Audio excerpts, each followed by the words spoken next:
Viewing day is wonderful because it's my opportunity to tell you about the story, the provenance behind the wonderful items that we are selling for our clients. The Marchant Collection represents a lifetime's passion, love and devotion for collecting dolls, teddy bears, prams, dolls' houses and more.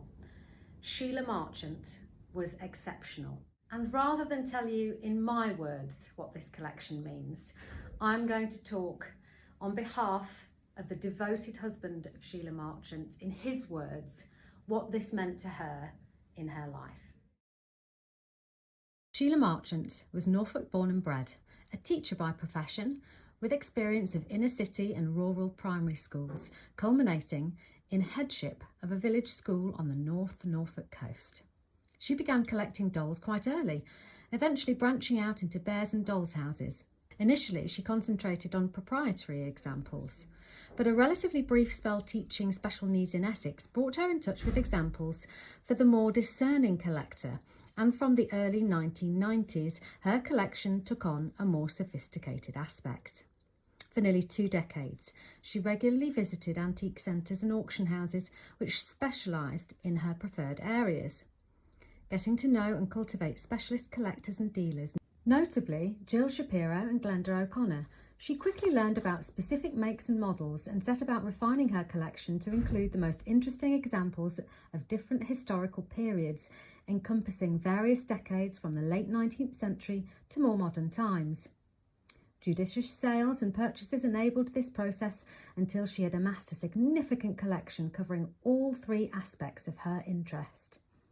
She was particularly pleased with some of the dolls' houses she acquired, including a very early 20th century example built by an indulgent father for his daughters. Her dolls and bears too included some fine, often rare examples.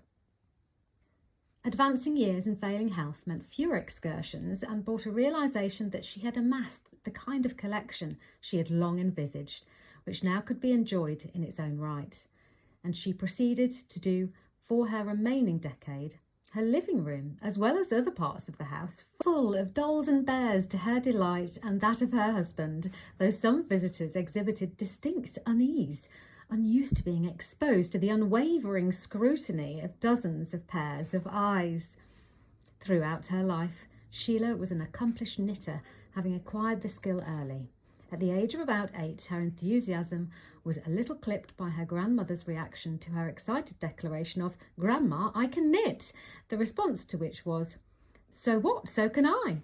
However, she persevered, and over many years, among many other examples for her family and friends, she knitted just short of 2,000 children's jumpers, all similar in size but with different distinctive patterns, latterly mostly for the East Anglian Children's Hospice movement, an achievement of which she was quietly, though justly, proud. Her devotion to her hobbies reflected the dedication exemplified in her professional career of a compassionate, discerning and caring woman, now greatly missed by many. Here at the Stamford Auction Rooms, we are in awe of this incredible collection. We are delighted to have the privilege to sell these items on behalf of Sheila Marchant. So we welcome you to join us at 10 o'clock tomorrow when the auction starts, and you can log on to stamfordauctionrooms.com to watch it all live.